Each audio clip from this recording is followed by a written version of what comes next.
नमस्कार प्यारे बच्चों। आज आप लोगों को पता है कि हम लोग जो नया चैप्टर शुरू करने जा रहे हैं वो है चैप्टर नंबर 5 और जिसका नाम है अर्थमेटिक प्रोग्रेशन। तो सभी लोगों को मैंने पहले से ये बता रखा था कि जो अर्थमेटिक प्रोग्रेशन है उसको आज हम लोग स्टार्ट करेंगे। तो मुझे उम्मीद है कि सभी लोगों का पहले से ही एक माइंड मेकअप सेट हो चुका होगा कि आज जो चैप्टर पढ़ेंगे वो नया चैप्टर है। तो नया चैप्टर है तो आप लोगों ने उसका बेसिक्स भी थोड़ा बहुत पढ़ा और जान लिया होगा। बेसिक्स का मतलब ये है कि आपने घर पे एक बार ये जानने की कोशिश की होगी कि अर्थमेटिक प्रोग्रेशन होता क्या है। अब अगर आप अर्थमेटिक प्रोग्रेशन को जान गए हैं, समझ गए हैं, पहचान गए हैं, तो आपको अब ये अंदाज़ा लगने लगा होगा कि अर्थमेटिक प्रोग्रेशन में हमें पढ़ना क्या है। हम आपको आज जो पढ़ाएंगे वो बिल्कुल आपको ऐसे कह सकते हैं कि बिल्कुल ज़ीरो लेवल से शुरू करेंगे इस चैप्टर को। और जो भी बच्चे इसको भी बिल्कुल भी नहीं जानते हैं या जिन्होंने थोड़ा बहुत बुक से पढ़ रखा है या जैसे भी थोड़ा बहुत जानते हैं वो, और जो नहीं जानते हैं वो सभी बच्चों को मैं ये भरोसा दिलाता हूँ कि अगर आप इस चैप्टर को एक बार मेरे साथ पढ़ लेंगे फिर आपका अर्थमेटिक प्रोग्रेशन चैप्टर से कहीं कोई डाउट नहीं रह जाएगा। क्योंकि ये चैप्टर खुद में इतना पावरफुल चैप्टर है कि अगर आपने इसको अच्छे से एक बार पढ़ लिया तो इसके कॉन्सेप्ट इतने क्लियर हैं, इतने अच्छे कॉन्सेप्ट हैं, बहुत आसानी से समझने के लायक कॉन्सेप्ट हैं, जिनको अगर आपने एक बार ढंग से पढ़ लिया तो फिर कोई चीज़ ऐसी रह ही नहीं जाएगी जिसको आप ना कर पाएँ। क्योंकि क्वेश्चन की लैंग्वेज बदल सकती है बट जो टाइप होते हैं क्वेश्चन के वो लिमिटेड होते हैं, ये आप सभी लोग जानते हैं। क्वेश्चन चाहे किसी भी बुक से उठा करके आप देख लीजिए, चाहे किसी भी एग्ज़ाम को देख लीजिए, चाहे किसी भी पैटर्न का क्वेश्चन देख लीजिए, पैटर्न हमेशा सेम होता है। पैटर्न कुछ स्पेसिफिक सीबीएसई के द्वारा स्पेसिफिक कॉन्सेप्ट हैं जिनको पढ़ना है, और लैंग्वेज बदलना, देखिए लैंग्वेज पे आप किसी की कोई बाउंडेशन नहीं है। क्वेश्चन की लैंग्वेज डिपेंड करता है क्वेश्चन बनाने वाले के ऊपर। तो अगर आपका कॉन्सेप्ट बहुत अच्छा है, फंडा बहुत क्लियर है, तो फिर क्वेश्चन चाहे जितनी भी टिपिकल लैंग्वेज का आ जाए बट मुझे ये विश्वास है कि आप लोग उसको सॉल्व कर देंगे। तो शुरू करते हैं बिना टाइम वेस्ट किए हुए इस चैप्टर को। ये चैप्टर है क्या, कैसे करेंगे, आइए देखते हैं। तो बिफोर एक्सप्लेनिंग कि अर्थमेटिक प्रोग्रेशन क्या होती है, हम लोग उससे पहले के कुछ कॉन्सेप्ट्स हैं, कुछ बेसिक्स हैं, उनको जानते हैं। तो सबसे पहले एक वर्ड आप सुनेंगे, sequence. What is the meaning of sequence? तो सीक्वेंस क्या होता है, आप यहाँ पढ़िएगा कि सीक्वेंस क्या है, list of numbers arrange in a definite order. ठीक है, जब नंबर्स की किसी लिस्ट को किसी डेफिनेट ऑर्डर में अरेंज कर दिया जाए according to some definite rule, किसी डेफिनेट रूल के तहत, तो हम कहते हैं कि वो क्या है, सीक्वेंस है। जैसे आप छोटे थे तब देखते थे कि स्कूल में जब प्रेयर के लिए बच्चे लाइन में लगते थे तो एक रूल था या एक इस तरह से अरेंज होते थे कि जो बच्चा छोटा है, जिसकी हाइट कम है, वो बच्चा कहाँ खड़ा होगा, वो आगे खड़ा होगा। उसके बाद उससे ज़्यादा हाइट वाला उसके पीछे होगा, और ज़्यादा हाइट वाला उसके पीछे होगा, और जिसकी हाइट सबसे ज़्यादा होगी वो पीछे खड़ा हो रहा होगा। मतलब मेरे कहने का ये हुआ कि जब हम वहाँ एक पर्टिकुलर रूल, किसी एक रूल के तहत जब हम किसी चीज़ को अरेंज कर देते हैं तो हम उसको सीक्वेंस कहते हैं। तो किसी रूल के तहत जब हम अरेंज हो गए, किसी रूल के तहत जब हम सेट हो गए, तैयार हो गए, यानी कि किसी अरेंजमेंट के तहत हम सेट खड़े हुए हैं, तो उसको कहते हैं सीक्वेंस। तो सीक्वेंस का मतलब होता है कि किसी क्रमबद्ध तरीके से, उसको हम कहते हैं सीक्वेंस। और बात करते हैं, एक वर्ड आएगा प्रोग्रेशन, क्योंकि चैप्टर का नाम ही है अर्थमेटिक प्रोग्रेशन। तो ये प्रोग्रेशन शब्द का मतलब जानना बहुत ज़रूरी है। प्रोग्रेशन का मतलब होता है कि जब हम किसी चीज़ को, यानी कि ऐसे सीक्वेंस जिसमें कोई सर्टेन पैटर्न फॉलो हो रहा हो, तो उसको हम कहते हैं प्रोग्रेशन। हम आपसे अगर ये कह दें कि एक सर्टेन पैटर्न फॉलो हो रहा है किसी सीक्वेंस में, तो उसको हम कहने लगते हैं प्रोग्रेशन। तो आइए अब हम समझते हैं कि अर्थमेटिक प्रोग्रेशन क्या है।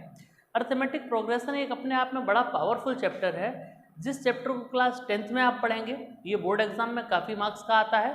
उसके बाद जब आप क्लास 11th की मैथ पढ़ रहे होंगे तो वहाँ एक चैप्टर आएगा सीक्वेंस एंड सीरीज़।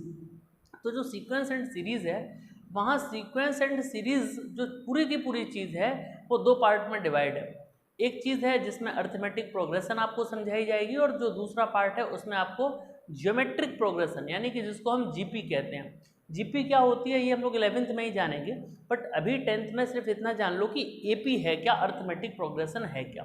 तो आइए हम शुरू करते हैं इस चैप्टर को कुछ बेसिक्स के साथ, ठीक है। तो अर्थमेटिक प्रोग्रेशन में आप लोगों को मैं ऐसे समझाऊं कि अगर कहीं 2 लिखा हुआ है, फिर कहीं 4 लिखा है, फिर कहीं 6 लिखा है, फिर कहीं 8 लिखा है, और हम आपसे पूछें कि आगे क्या आएगा, तो मुझे उम्मीद है कि हर बच्चा बता देगा 2, 4, 6, 8, तो इसके बाद 10 आना चाहिए। तो यानी कि हर बच्चे को एक यहाँ पर एक उसने क्या किया, एक पैटर्न देखा कि ये नंबर जो है वो एक इस तरह से अरेंज हैं कि हर आने वाला नंबर पीछे वाले नंबर से 2 ज़्यादा है। तो अगर हर आने वाला नंबर पीछे वाले नंबर से 2 ज़्यादा है, इसका मतलब है कि नंबर अरेंज हैं किसी डेफिनेट ऑर्डर में, और वो डेफिनेट ऑर्डर हमने पकड़ लिया और हमने तुरंत जान लिया कि आने वाली वैल्यू क्या होगी। हम अगर पूछते इसके बाद क्या आएगा, तो आपका आंसर होगा सर 12 आएगा। 12 क्यों होगा? क्योंकि आप देख रहे हो कि यहाँ एक डेफिनेट ऑर्डर फॉलो हो रहा है, एक डेफिनेट पैटर्न फॉलो हो रहा है, जिस पैटर्न के तहत हम ये जान पा रहे हैं कि आने वाली अगली वैल्यू क्या होगी। प्यारे बच्चों, ऐसे ही करके अगर ये सीक्वेंस 2 से शुरू ना हुआ होता, मान के चलो कि अगर ये सीक्वेंस 25 से शुरू होता, 28 होता, फिर 31 होता, उसके बाद 34 होता, तो हम आपसे पूछते कि what will be the next return, तब भी आप वही दिमाग लगा रहे होते, उसी बात को अप्लाई कर रहे होते। तो आप लिख रहे होते बेटा कि सबसे पहले 25 था, 25 के बाद हमने देखा यहाँ पर कि 28 आया, 28 के बाद हमने देखा कि 31 आया। तो ऐसे करके जो वैल्यूज़ हैं वो क्या हो रही हैं, बारंबार चेंज हो रही हैं। तो अगर ये वैल्यूज़ बारंबार चेंज हो रही हैं तो इसमें कुछ ना कुछ रूल लग रहा होगा, किसी एक डेफिनेट पैटर्न के माध्यम से ये चीज़ें चेंज हो रही होंगी। तो 25 में जब 3 जोड़ रहे होगे तो वो 28 हो रहा होगा, और जब आप 28 में 3 जोड़ रहे होगे तो 31 हो रहा होगा, 31 में 3 जोड़ रहे होगे तो 34 आ रहा होगा। तो आप कहोगे सर 34 में भी 3 जोड़ेंगे तो अगली संख्या जो होगी वो 37 होगी, जिसको हम यहाँ पर लिख देंगे।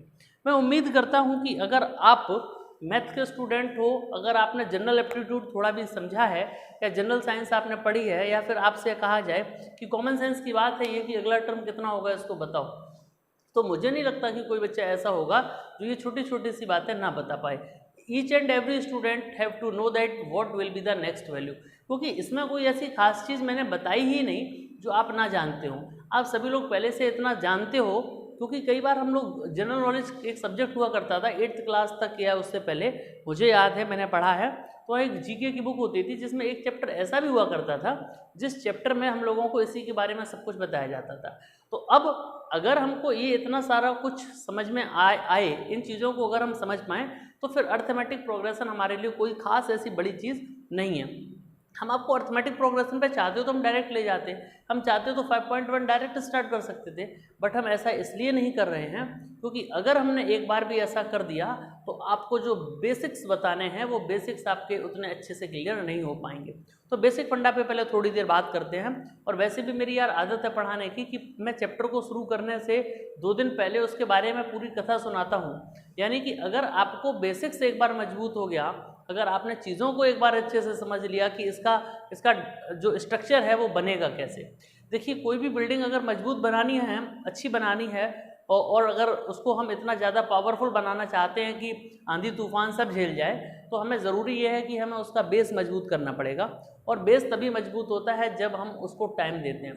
क्या आपको ऐसा लगता है कि हम एक दिन में बिल्डिंग बना दें और वो उतनी मजबूत होगी? नहीं। जब तक हम उसके बेस पे काम नहीं करेंगे, जब तक हम उसके बेसिक्स को अच्छे से नहीं समझेंगे, जब तक हम उसकी डीप स्टडी नहीं करेंगे, तब तक हम, हाँ हो सकता है कि हम 1-2 एक्सरसाइज अच्छे से कर लें, उनको ढंग से रट लें, लेकिन रटना जो है वो एक विकल्प नहीं है।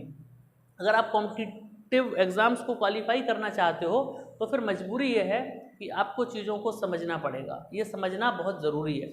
आइए, तो हम आपसे अगर ये कह दें कि ये जो सीक्वेंस लिखे हुए हैं ये दोनों, ये सीक्वेंस में अगले टर्म क्या है आप तुरंत बता दोगे। और अगर हम आपसे ये कह दें कि इन्हीं सीक्वेंसेस में कुछ खास बात है, तो आप कहोगे हाँ सर, इनमें खास बात ये है कि इनके हर टर्म का जो डिफरेंस है वो कैसा है, सेम है। मतलब मैं ये कहना चाहूँ अगर आपसे कि कहीं पे लिखा हुआ है 4, फिर लिखा हुआ 6, फिर लिखा हुआ 8, फिर लिखा हुआ 10, फिर 12, तो ये डॉट डॉट डॉट आगे के जो टर्म्स होंगे वो निकालो। तो अब हम उम्मीद करते हैं कि each and every student can easily find the next upcoming terms. ठीक है, तो इतनी सी बात हम लोगों को समझ में आ गई। तो अर्थमेटिक प्रोग्रेशन है क्या, मैं आपको यही समझा रहा हूँ कि अर्थमेटिक प्रोग्रेशन है क्या। तो जो एपी है बेटा, इसको आप जहाँ चाहें वहाँ नोट कर सकते हैं। वैसे तो मैं कोशिश ये करूँगा कि आपको नोट्स बाद में एक साथ लिखवा दिए जाएँ। तो एपी है क्या, एपी को जरा समझते हैं। अर्थमेटिक प्रोग्रेशन जो है, जिसको हम लोग अर्थमेटिक प्रोग्रेशन एपी के नाम से जानते हैं, वो एपी है क्या। तो अर्थमेटिक प्रोग्रेशन को हम ऐसे कह सकते हैं कि it is a list of numbers और it is a list of elements, है ना। एलिमेंट्स क्या होंगे, वहाँ पे हमारे नंबर्स होंगे। It is a list of numbers in which each term is obtained by adding a fixed number. यानी कि अगर हमको एक पीछे का टर्म दिया गया तो हम उसमें एक फिक्स्ड नंबर होगा, उस नंबर को जब हम ऐड कर देंगे तो उस फिक्स्ड नंबर को ऐड कर देने पे क्या होगा कि हमें जो अगला टर्म है वो मिल जाएगा। जैसे हमने कह दिया कि 5 लिख दिया और एक फिक्स्ड नंबर हमने बना लिया 3, ठीक है, और 3 को जैसे ही जोड़ा तो 8 मिल गया। 8 में फिर से जैसे 3 जोड़ा तो 11 + 3 14 + 3 17 + 3 20 23 एंड सो ऑन। अब आप मेरी बात को समझ पा रहे होंगे कि अगर एक फिक्स्ड वैल्यू है, अगर कोई एक फिक्स्ड नंबर है, अगर हम उसको जोड़ दें, पता नहीं यार क्या हो रहा है ये, तो अगर हम उस फिक्स्ड वैल्यू को क्या करते हैं, जोड़ दें, तो हमें अगले टर्म्स मिलते चले जाते हैं। मतलब अगर इसी 3 को इसमें जोड़ दें तो 26 मिलेगा, which will be the next term. अगर इसी 3 को इस 26 में जोड़ दें तो 29 मिलेगा, which will be the next term and so on. इसी प्रकार से हम पूरा का पूरा सीक्वेंस जो है वो क्या कर सकते हैं, हम बना सकते हैं। बहुत आसान है ये। अब हम आपको समझाते हैं कुछ कॉमन और बेसिक बातें। वो बेसिक बातों को ज़रा समझ लीजिए कि कोई भी सीक्वेंस जो होता है, प्यारे बच्चों, कोई भी सीक्वेंस जो होता है, एक सेकंड में मार्कर में ज़रा इंक डाल लूँ क्योंकि इस मार्कर में थोड़ी सी इंक मुझे कम लग रही है ना। 1 मिनट आप रुकिएगा। तो हम ये कह रहे थे कि कोई भी सीक्वेंस को समझना कैसे है हम लोगों को। जैसे हमने आपसे कह दिया, लेट अस एज्यूम, इसको हटा देते हैं यहाँ से। अगर हम एज्यूम करते हैं कि एक सीक्वेंस है, सपोज करो 5 है, फिर 7 है, फिर 9 है, फिर 9 के बाद 11 है, 13 है, 13 के बाद 15 है एंड सो। तो जो ये सीक्वेंस है, ये सीक्वेंस एपी कब होगा, अर्थमेटिक प्रोग्रेशन कब होगा। सवाल ये है कि एपी का मतलब क्या होता है। तो कोई भी सीक्वेंस जो है वो एपी तब होता है जब 2 कॉन्जिक्यूटिव टर्म्स का जो डिफरेंस होता है वो हमेशा सेम होता है। यानी कि अगर हम कॉन्जिक्यूटिव, तो मैंने बताया ना आपको, लगातार अगर इस टर्म और इस टर्म का अंतर जो है और इस टर्म और इस टर्म का अंतर जो है, इसका और इसका जो अंतर है, इसका और इसका जो अंतर है, इसका और इसका जो अंतर है, अगर वो डिफरेंस हर पॉइंट पर हमको सेम मिलता है तो हम कहते हैं कि ये एपी होगा।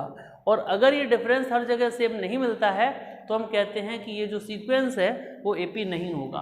यानी कि अगर हम 7 - 5 करें तो आप कहोगे सर 2 होगा, 9 - 7 करें तो आप कहोगे 2 होगा, 9 - 11 करें तो भी 2 होगा, और 13 - 11 करें तब भी 2 होगा, 15 - 13 करें तब भी 2 होगा। मतलब मेरे कहने का ये हो गया कि यहाँ पे हर एक जगह जो डिफरेंस हो रहा है वो कैसा हो रहा है, सेम हो रहा है। तो जो ये डिफरेंस है ये कैसा है, सेम है। और यही एपी की पहचान है कि अगर डिफरेंस सेम है, if the difference is same then the given sequence is AP. अगर डिफरेंस सेम नहीं है तो गिवन सीक्वेंस जो है वो एपी नहीं होगा। यानी कि जो ये डिफरेंस है ये कैसा होना चाहिए, सब जगह कॉमन होना चाहिए। इसीलिए हम इसको बोलते हैं, क्या बोलते हैं, common difference, common difference. And the common difference is always denoted by, इसको डिनोट किससे करते हैं, स्मॉल डी से डिनोट करते हैं।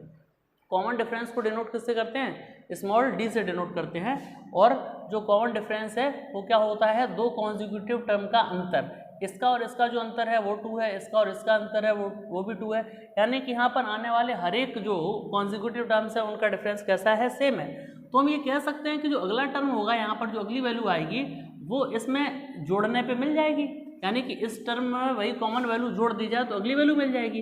यानी कि 15 + 2 कितना होगा, 17, और आगे चाहिए तो 17 + 2 कर देंगे तो कितना हो जाएगा, 19।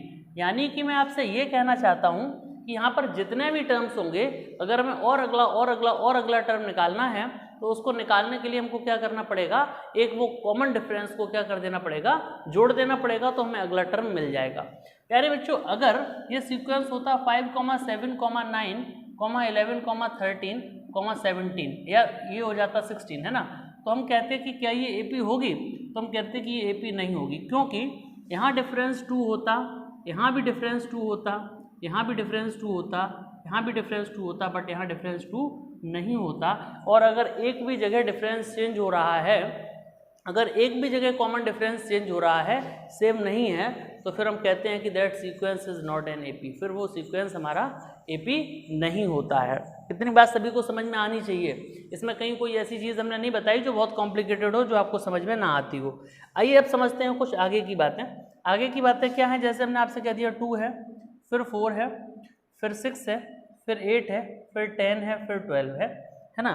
तो अब हम आपसे कहें कि आगे की जो बातें हैं, आगे के जो नंबर्स हैं वो क्या क्या होंगे, तो आप कहोगे सर 14 होगा, 16 होगा, 18 होगा, 20 होगा, और इसी प्रकार से हमको आगे के नंबर मिलते चले जाएंगे, क्योंकि कॉमन डिफरेंस 2 है तो हम 2 2 2 2 सब में ऐड करते चले जाएंगे और हमको अगले नंबर्स मिल जाएंगे। यहाँ तक किसी बच्चों को कोई प्रॉब्लम नहीं होनी चाहिए। आइए प्यारे बच्चों कुछ और चीज़ों को समझते हैं, इसको हटा देते हैं, है ना। जैसे हमने आपसे कहा कि अगर ये जो सीक्वेंस लिखा हुआ है, या हर सीक्वेंस के जो एक एक अलग अलग जो ये एलिमेंट्स हैं, जो नंबर्स हैं, इनके अलग अलग नाम होते हैं। जो पहला वाला नंबर होता है इसको हम लोग A1 कहते हैं, तो दूसरा नंबर है हम इसको A2 कहते हैं। स्मॉल ए बनेगा, कभी कैपिटल ए नहीं बनेगा। A3 है, फिर ये अपना A4 है, फिर ये अपना A5 है, इसी प्रकार से ये A6 है, ये A7 है ना, और ये क्या है 8 है, A8 है। अगर किसी एपी में दो प्रकार की एपी होती है, एक होती है बेटा कैसी, फाइनाइट एपी। कौन सी होती है, फाइनाइट एपी। फाइनाइट एपी क्या होती है, ऐसी एपी जिसमें नंबर ऑफ एलिमेंट्स कैसे हों, फिक्स्ड हों, फाइनाइट हों, तो उसको हम कहते हैं finite AP. Number of terms finite हैं, फिक्स हो, तो फिर हम कहते हैं फाइनाइट एपी। और अगर number of terms, number of elements जो है वो फाइनाइट नहीं है, फिक्स नहीं है, तो हम उसको कह देते हैं इनफाइनाइट एपी। क्या कह देते हैं हम उसको, इनफाइनाइट एपी। यानी कि जैसे मान लो इस एपी में हमने कह दिया 19 तक ही है, तो यहाँ पे नंबर ऑफ एलिमेंट्स कितने हो गए, 1 2 3 4 5 6 7 8, तो इसको कहते हैं हम finite AP, because of their number of elements are fixed. तो अगर नंबर ऑफ एलिमेंट्स जो है वो फिक्स्ड है, तो फिर हम क्या कहते हैं उसको, फाइनाइट एपी कहते हैं। और अगर नंबर ऑफ टर्म्स जो है, नंबर ऑफ एलिमेंट्स जो है, नंबर ऑफ जो ये चीज़ें आ रही हैं ना, मेंबर्स, ये सेम नहीं है, तो फिर हम इसको क्या कहते हैं, इनफाइनाइट एपी। जैसे अगर मान लो इसी के आगे डॉट डॉट डॉट लगा देते हैं, हम कह देते हैं कि अभी ये आगे चलती जा रही है, कहाँ तक चलती जा रही है कोई मालूम नहीं है। तो जब हमको इसका अंत बिंदु नहीं मालूम होता, एंड पॉइंट मालूम नहीं होता है, तो हम क्या कहते हैं इसको, तो फिर हम इसको एक और नाम देते हैं जिसका नाम क्या है, इनफाइनाइट एपी। इनफाइनाइट और फाइनाइट शब्द तो जानते हो यार, इसमें कोई खास बात नहीं बताई मैंने आपको। फाइनाइट माने होता है फिक्स, जहाँ पर एक कोई चीज़ है कि फिक्स है। आपके कितने फ्रेंड्स हैं, फाइनाइट है, मान लो 2 4 5 जो भी हैं वो फाइनाइट है। बट कुछ लड़के ऐसे भी होते हैं जिनके इनफाइनाइट फ्रेंड्स होते हैं, हर गली का लड़का उनका फ्रेंड हो जाता है ना। तो जब कभी भी कोई चीज़ की संख्या निर्धारित हो, निर्धारण किया गया हो उसका, तो उसको फाइनाइट बोलते हैं, और जब उसका कोई निर्धारण ना हो तो उसको हम इनफाइनाइट बोलते हैं। तो मैं उम्मीद करता हूँ कि इनफाइनाइट और फाइनाइट दोनों बातें आप लोगों को, मैं उम्मीद करता हूँ, समझ में आ गई होंगी। फाइनाइट और इनफाइनाइट क्या होते हैं। फाइनाइट एपी होती है और इनफाइनाइट एपी होती है। एपी 2 क्रम में चलती है, और समझ लो एपी 2 क्रम में चलती है। वो कौन कौन से 2 क्रम हैं, एक होता है असेंडिंग ऑर्डर, है ना, असेंडिंग ऑर्डर, है ना, और दूसरा जो होता है वो होता है डिसेंडिंग ऑर्डर। ठीक है, डिसेंडिंग ऑर्डर। तो असेंडिंग ऑर्डर और descending order, there are 2 terms, 2 orders. Ascending मतलब जब एपी बढ़ते हुए क्रम में होगी, एपी जरूरी नहीं है कि घटते हुए क्रम में ही हो या बढ़ते हुए क्रम में, दोनों में हो सकते हैं, किसी में भी। जैसे मैं आपसे कह दूं 5 7 9 11 13, ये एपी कौन से क्रम में हो गई, ये बढ़ते हुए क्रम में हो गई। ऐसा भी हो सकता था भाई 13 11 9 7 7 के बाद 1 मिनट रुकना, 5 3 3 के बाद कितना 1 1 के बाद 0, फिर -1, है ना, फिर -3, एंड सो ऑन, ऐसे चलती जाएगी यार, कोई दिक्कत नहीं है। तो एपी कैसी भी हो सकती है, बढ़ते क्रम में भी हो सकती है और वो घटते क्रम में भी हो सकती है। जो बढ़ते हुए क्रम में एपी होती है उसको कहते हैं हम असेंडिंग ऑर्डर में है एपी, और जो घटते हुए क्रम में होती है उसको कहते हैं हम कि the AP is in descending order. इतना क्लियर हो गया होगा, सभी बच्चों को क्लियर हो गया होगा। आप वीडियो को पॉज करके नोट्स भी लिख सकते हैं अपने, साथ ही साथ में जो मैं बोल रहा हूँ इन सभी बातों को आप नोट कर सकते हैं, इसमें आपका फ़ायदा होने वाला है। कहीं भी कोई भी चीज़ आपको इतनी आसानी से लिखी हुई नहीं मिलती है जितनी आप खुद से लिखते हैं। अच्छे तरीके से लिख लेते हैं जब आप अपने खुद के लिए नोट्स तैयार करते हैं, तो वो ज़्यादा बेहतर होते हैं। तो आप लोग कर लिया करें जो भी चीज़ें आपको लगे इंपॉर्टेंट। वैसे मैं तो प्रोवाइड करा ही दूंगा, अगर आप नहीं करोगे तो मैं प्रोवाइड आपको करा दूंगा अगर आप कहोगे तो, बट फिर भी आप अपने लिए कर लिया करें तो ज़्यादा बेहतर है। ठीक है, ताकि आपकी खुद की लिखी हुई बात आपको ज़्यादा अच्छे से समझ में आ जाएगी। ठीक है, जो जीपी होती है, जीपी क्या होती है वो 11th में पढ़ेंगे। ठीक है, वहाँ पे कॉमन रेशियो इक्वल होता है, यहाँ पे कॉमन डिफरेंस। एपी की क्या पहचान हो गई, एपी की पहचान हो गई कि दो कॉन्जिक्यूटिव टर्म्स के बीच का जो डिफरेंस हो, that difference should always be same. ठीक है, एक ही पहचान है, क्या पहचान है कि दो कॉन्जिक्यूटिव टर्म्स के बीच का डिफरेंस हमेशा सेम होना चाहिए, और अगर ऐसा है तो फिर वो एपी होगी, कोई प्रॉब्लम किसी को नहीं है। चलिए ठीक है, आइए कुछ और बातें समझते हैं। फाइनाइट और इनफाइनाइट मैंने बताई थी आपको कि क्या होती है फाइनाइट एपी, क्या होती है इनफाइनाइट एपी, ठीक है। तो मैं उम्मीद करता हूँ कि इतनी बातें आप लोग कहीं नोट कर लोगे, समझ गए होगे, ठीक है। अब सुनो, अर्थमेटिक प्रोग्रेशन के बारे में और बातें जान लो कि जो ये टर्म्स हैं 1 2 3 4 5 6, जो A1 का एक और नाम होता है। A1 को हम A के नाम से भी जान सकते हैं, सिर्फ A के नाम से भी जान सकते हैं। A1 को हम अकेला A भी कहेंगे तब भी चलेगा, ठीक है। तो A1 और A में ज़्यादा कुछ फ़र्क नहीं है। A1 को हम A के नाम से भी जानते हैं, A या A1 एक ही बात है, ठीक है। तो यार एक बात बताओ, ये AP चलती गई कहाँ तक चलती गई? मान लो कि ये nth टर्म तक चली गई। n क्या कोई संख्या है, 10 20 50 कोई संख्या है। तो अगर ये सीक्वेंस nth टर्म तक जा रहा है तो हम क्या कहेंगे उसको? वो कौन सा टर्म? जैसे मान लो ये है A8 19 है ना, तुम क्या कहते हैं? 8वां टर्म है ये कौन सा है? 7वां टर्म है, ये कौन सा है? 6ठा टर्म है, ये कौन सा है? 5वां टर्म है, ये कौन सा है? 4था टर्म है। तो इन टर्म्स को हम क्या कह रहे हैं? ये भाई 5वां 6ठा 7वां 8वां ये तो कहेंगे। तो an मतलब कोई nth टर्म होगा, कुछ इसकी n की कुछ भी वैल्यू हो सकती है, 10 20 50 100। तो nth क्या होगा? an का मतलब क्या होगा? nवां टर्म, यानी nth टर्म, हम अपनी भाषा में कहें nth टर्म। तो जो nth टर्म होगा, जैसे ये अगर ये 8वां टर्म है ना, 8th टर्म है अगर ये, तो ये कौन सा होगा? nth टर्म होगा। क्यों भाई बताओ मुझे, समझ में आई बात की नहीं आई? कि अगर ये A8 8वां टर्म बता रहा है, A7 कौन सा बता रहा है? 7वां टर्म बता रहा है। तो an क्या बता रहा है? 8वां nth टर्म बता रहा है। nth टर्म का मतलब n की जगह 20 30 40 कोई भी वैल्यू हो सकती है, वो उस टर्म को डिफाइन कर रहा है। अब सुनो जरा ध्यान से सुनो मेरी बात को। कहाँ पे पहुँच गए थे? हाँ ठीक है, अब सुनो। आप एक बात बताओ मुझे कि आप इसमें ही तो एक फिक्स वैल्यू 2 को जोड़ रहे थे तो अगला टर्म मिलता जा रहा था, यही तो हो रहा था, ठीक है। इसको मैं यहाँ से थोड़ी देर के लिए हटा देता हूँ, थोड़ी देर के लिए, है ना, ताकि मुझे जगह मिल जाए। एक बात बताओ, जो A1 है उसको हम A कह सकते हैं या A1 कह सकते हैं, एक ही बात है। अगर आप इस सेकंड टर्म तक पहुंचना चाहते हो, इस सेकंड टर्म तक, तो आपको क्या करना पड़ेगा? इस कॉमन डिफरेंस को जोड़ देना पड़ेगा, यही तो करना पड़ेगा। नहीं समझ में मेरी बात को? आपने इस वैल्यू में इसको जोड़ा, यहाँ पहुंच गए, इस वैल्यू में इसको जोड़ा, यहाँ पहुंच गए, इस वैल्यू में इसको जोड़ा, यहाँ पहुंच गए, यही तो चल रहा है। कुछ नई बात थोड़ी चल रही है यार। क्या है कि इस वैल्यू में इस फिक्स संख्या को जोड़ दिया तो हमें अगला टर्म मिल गया, और इस वैल्यू में फिर से इस फिक्स संख्या को जोड़ दिया तो अगली वैल्यू मिल गई, और इसमें फिर से हमने इस फिक्स संख्या को जोड़ दिया तो ये संख्या मिल गई। तो एक बात बताओ, उस फिक्स संख्या को हमने क्या कहा था? यही तो कॉमन डिफरेंस है। इसको हमने एक नाम दिया था, क्या नाम दिया था? Common difference. इसको हमने एक नाम दिया था कॉमन डिफरेंस, और इसको डिनोट किससे कराया था? स्मॉल डी से। कॉमन डिफरेंस को किससे डिनोट करते हैं? स्मॉल डी से। ध्यान रखना ना, तुम कैपिटल डी से डिनोट कर दो। कैपिटल डी कुछ और था, चैप्टर 4 में पढ़ा था, किसी को याद हो तो कमेंट में लिखो।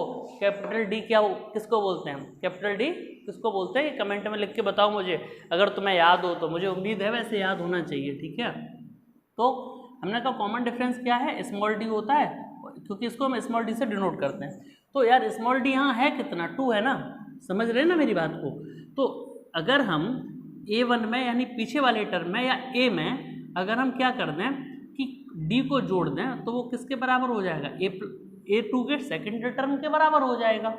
समझ पाए बात को? तो अगर हम इस टर्म में फिर से D जोड़ दें तो क्या मिल जाएगा? Third term. यानी कि हम क्या कह सकते हैं? A प्लस D, यही तो कह सकते हैं। और अगर हम इसमें फिर से एक बार D जोड़ दें तो क्या बन जाएगा? चौथा टर्म बन जाएगा। देखो ये तो जैसा था वैसा लिख दिया, इसको हम ये लिख रहे हैं, इसको हम ये लिख रहे हैं, तो इसको हम क्या लिख सकते हैं भाई? इस टर्म में एक बार और D जोड़ दो, A प्लस D था, एक बार और D जोड़ दिया तो ये बन गया। और अगर हम इसमें एक बार फिर D जोड़ दें तो ये बन जाएगा, यानी A plus D plus D plus D plus D। ऐसे तो बनाओगे? नहीं समझ पाए मेरी बात को? प्यारे बच्चों, मैं ये कह रहा हूँ कि प्रीवियस टर्म में अगर हम D जोड़ दें तो हमें अगला टर्म मिल जाएगा, और फिर इसमें D जोड़ दें तो फिर अगला मिल जाएगा, और फिर इसमें D जोड़ दें तो फिर अगला मिल जाएगा, फिर इसमें D जोड़ दें तो फिर अगला मिल जाएगा। यानी कि हम D एक ऐसी संख्या है जिसको जोड़ते ही हमको अगले टर्म तुरंत प्राप्त हो जाते हैं। अब हम आपसे कहें कि छठा टर्म चाहिए तो क्या करोगे? आप इस वाले टर्म में फिर से D जोड़ दोगे, A plus D plus D plus D, है ना? कितनी बार? क्योंकि ये 4 बार तो D था, है ना? एक बार और D जोड़ दो तो 5 बार D जोड़ दो। अब आप समझ रहे हो मेरी बात को कि मैं क्या कर रहा हूँ? इस चीज़ को थोड़ा लंबा चौड़ा करके ना लिखने के बजाय ऐसे लिख दूँ, A1 या A एक ही बात है, इसको मैं A प्लस D कह रहा हूँ, और मैं इसको A प्लस 2D कह दूँ, कोई दिक्कत तो नहीं है। मैं इसको A प्लस 2D कह दूँ, D और D मिलकर 2D बनेगा। इसको मैं अगर A प्लस 3D कह दूँ तो किसी को कोई दिक्कत नहीं होगी, 3 बार D है। इसको अगर मैं a+4d कह दूँ तो, और इसको अगर मैं a+5d कह दूँ तो, यानी कि आपने एक चीज़ ऑब्जर्व की यहाँ से कि मैं पहले टर्म को a1 कहता हूँ या a कहता हूँ, दूसरे टर्म a2 को मैं a+d कहता हूँ, a+d, और a3 को मैं कहता हूँ a+2d, और मैं a4 को कहता हूँ a+3d, और मैं a5 को कहता हूँ a+4d, और मैं a6 को कह रहा हूँ a+5d। तो कोई बच्चा मुझे बताए कि मैं a7 को क्या कहूँगा? जब मैं a6 को a+5d कहता हूँ, a5 को a+4d कहता हूँ, a4 को a+3d कहता हूँ, a3 को a+2d कहता हूँ, और a2 को a+1d कहता हूँ, d मतलब 1d। ठीक है, तो आपने एक चीज़ ऑब्जर्व की कि इसका जो सफिक्स में नीचे जो वैल्यू लिखी है 2, उससे एक कम d यहाँ जोड़ दिया गया। 3 लिखा था तो हमने a में 2d जोड़ दिया, और 4 लिखा था तो a में 3d जोड़ दिया, 5 लिखा था तो a में 4d जोड़ दिया, 6 लिखा था तो a में 5d जोड़ दिया। तो 7 को हम क्या कह सकते हैं? a7 को a+6d कह सकते हैं, समझ गए? और a8 को क्या कह सकते हैं? a+7d कह सकते हैं। यानी कि जितना यहाँ लिखा है उससे एक कम d हमको क्या करना है? हर बार जोड़ देना है। अगर हम उससे एक कम d जोड़ दे रहे हैं तो हमारा क्या उसी टर्म के बराबर वैल्यू निकल पा रही है। मैं इस बात को भी वेरीफाई करके दिखाऊंगा आपको, परेशान ना हूँ। तो ए एन को क्या कहोगे? मतलब अगर हम ए एन पूछे तो आप कहोगे सर a+n में से एक कम d जोड़ दो। यहाँ जगह शायद दिख नहीं रही है आपको, तो मैं कहाँ लिख दूँ? यहीं लिख देता हूँ, ठीक है। तो ए एन को क्या कहोगे? a+n से एक कम करोगे तो n-1 इंटू डी, यही तो कहोगे। तो क्या बन गया हमारा? an = a+n-1 into D. बस यही कॉन्सेप्ट था मेन समझाने के लिए। ये जो सब कुछ कहानी समझाई है इसके पीछे एक कारण यही था कि हम आपको an की वैल्यू a+n-1d कैसे आई ये फील कराना चाह रहे थे। एक और बात समझो ज़रा कि अगर हम इन सभी चीज़ों को थोड़ा सा क्लियर करके, क्लैरिफाई करके लिख दें तो आप यही तो कहोगे कि a1 = a और a2 = a+d या 1d, और a3 = क्या? a+2d, और आप कहोगे a4 = a+3d, और आप कहोगे a5 = a+4d, और a6 = आप कहोगे a+5d, एंड सो ऑन। ऐसे चलते चलते an पहुँचे तो a+n-1 इंटू डी। इतनी बात समझ में आई? ये जो हमने कहानी इधर बनाई हुई है ये कहानी समझ गए? तो आप, अगर आपको ऐसा लगता है कि सर ने यहाँ 2 लिखा तो यहाँ 1 लिखना चाहिए, तो आप यहाँ पे 1 भी लिख सकते हो, वो आपकी खुशी की बात है। आपको अगर अच्छा लगता है आप यहाँ लिख सकते हो a+1d, और 1 से एक कम कितना होता है? 0, तो इसको a+0d भी लिख सकते हो। तो बनेगी फाइनली बात तो वो a ही बनेगी, ठीक है, क्योंकि 0d का कोई मतलब ही नहीं होता है। तो मैंने समझाने के लिए ये बात आपको बताई। अब आपको मैं चेक करा दूँ यहाँ a क्या होता था। हाँ, एक और बात समझो, a क्या होता था? a क्या स्टैंड करता है? a मीन्स, मैं लिख देता हूँ, फर्स्ट टर्म। a क्या है? फर्स्ट टर्म है। और प्यारे बच्चों d क्या है? d जो है वो क्या है भाई हमारा? वो है कॉमन डिफरेंस। मैं दोनों बातें यहाँ नोट कर दे रहा हूँ, कॉमन डिफरेंस। a और d दोनों बातों से आप बिल्कुल अच्छे से रूबरू रहने चाहिए। a क्या है? फर्स्ट टर्म, d क्या है? Common difference. ये दोनों बातें कहीं नोट कर लीजिए अपनी कॉपी में। कॉमन डिफरेंस हमेशा सेम रहता है तभी वो सीक्वेंस एपी होगा। अगर कॉमन डिफरेंस ही सेम नहीं होगा तो फिर हम उस सीक्वेंस को जो है एपी नहीं कहेंगे, ठीक है। अब सुनो आगे की बात जरा ध्यान से कि अगर हम ये कहते हैं कि ये कौन से नंबर का टर्म है, सपोज करो कि 11वां टर्म है। 11वां टर्म 1 2 3 4, चौथे नंबर का टर्म है 11, तो चौथे नंबर का टर्म कैसे निकाला जाएगा? चौथे नंबर के टर्म को तुम a4 कहते हो। a4 की वैल्यू क्या होती है? a+3d। यानी अगर तुमसे चौथा टर्म पूछा जाए तो तुम a+3d ही तो कहोगे। यानी कि a की वैल्यू कितनी है यहाँ पे? a की वैल्यू कितनी थी? 5 है यहाँ पे। पहला टर्म जो होता है वही a होता है, और 3 इंटू डी कितना था? आप देख रहे हो 2 है, तो 5 + 3 2 = 6, यानी कि कितना? 11। देखो चौथा टर्म कितना निकला? 11 निकला। अगर मैं आपसे कहूँ कि ये कौन सा टर्म है? 1 2 3 4 5 6 7 8, हमें मालूम नहीं है कि 8th टर्म क्या होगा, तो हम फॉर्मूला लगाते हैं a8 = आप कहोगे सर a+7d। तो a की वैल्यू कितनी है? 5 है, और +7 इंटू डी की वैल्यू कितनी है? 2। 5 + 7 2 = 14 + 5 19। चेक कर लो, 19 ही मिलेगा। यहाँ पे देख लो आप आराम से, खूब आराम से देखो, कहीं कोई दिक्कत परेशानी लगे तो बताना मुझको, ठीक है। ये शायद मैंने ज़्यादा नीचे लिख दिया है ना, दिखाई नहीं दिया। आप करके देख सकते हो, आप अपनी कॉपी में करके देख लो, कोई दिक्कत परेशानी की बात नहीं है। तो हम क्या समझ गए, हम ये समझ गए कि कोई भी सीक्वेंस एपी तब होता है जब उसका हर कॉन्जिक्यूटिव का कॉमन डिफरेंस कैसा होता है, बराबर होता है। एपी इनफाइनाइट होती है और एपी फाइनाइट भी होती है। फाइनाइट एपी में नंबर ऑफ टर्म्स फिक्स होते हैं, इनफाइनाइट एपी में नंबर ऑफ टर्म्स फिक्स नहीं होते हैं। एपी डिसेंडिंग ऑर्डर में भी हो सकती है, एपी असेंडिंग ऑर्डर में भी हो सकती है, ठीक है। एपी कहीं से भी शुरू हो सकती है, कोई दिक्कत नहीं है, बट कॉमन डिफरेंस सेम होना चाहिए, ठीक है। जैसे एपी कोई मान लो हो सकता है 52 से शुरू हुई हो, 52, 55, 50 दिखाई भी देता है कि नहीं, ज़्यादा ऊपर लिख दिया लगता है ना, कहाँ लिख दूँ, यहाँ लिख दूँ, ये दिखेगा, हाँ दिखेगा। मैंने कह दिया 52, फिर 55 हुआ, फिर 58 हुआ और फिर 61 हुआ, है ना, ऐसे करके। तो ये भी एक एपी होगी, ठीक है, क्योंकि यहाँ कॉमन डिफरेंस सेम है, कहीं से भी शुरू हो कोई फर्क नहीं पड़ता, but common difference will always be same, ठीक है। कॉमन डिफरेंस सेम होना चाहिए, तो उसको सीक्वेंस को हम एपी कहते हैं। इतनी बातें मैं उम्मीद करता हूँ कि आपको समझ में आ गई होंगी। चलिए मैं 2-3 क्वेश्चन यहाँ लिख रहा हूँ, आपको बताना है जल्दी से कि ये सीक्वेंस जो है वो एपी हैं या फिर नहीं है, ठीक है। मैं कुछ सीक्वेंस यहाँ लिख रहा हूँ, अब इसको मैंने जो लिखा है अभी इसको आप नोट कर लीजिएगा अपनी कॉपी में, सारी चीज़ें नोट्स बना लीजिए। मैं अब आपसे पूछता हूँ कि ये गिवन सीक्वेंस जो है वो एपी है कि नहीं है, वो बताइए। मैंने कह दिया 3, 5, 7, 9, 11, बताइए एपी है कि नहीं है। कमेंट में बताइएगा मुझको कि एपी है कि नहीं है। चलिए मैं कह दूँ, तो मैं कह दूँ 17, 18, 19, 20, 22 एपी है कि नहीं है, ठीक है। -3, -5, -7, -9 डॉट डॉट डॉट एपी है कि नहीं है। चलिए आगे बताइए इसके बाद, -15, -20, -25, -30, -40 बताइए एपी है कि नहीं है, ठीक है। उसके बाद और मैं कुछ चीज़ें पूछ लेता हूँ आपसे। सपोज करो मैंने कह दिया -4, -2, -0 नहीं होता, सॉरी, 2, 1, 2, उसके बाद फिर 4, फिर उसके बाद 6 एंड सो ऑन, ये एपी है कि नहीं है, ठीक है।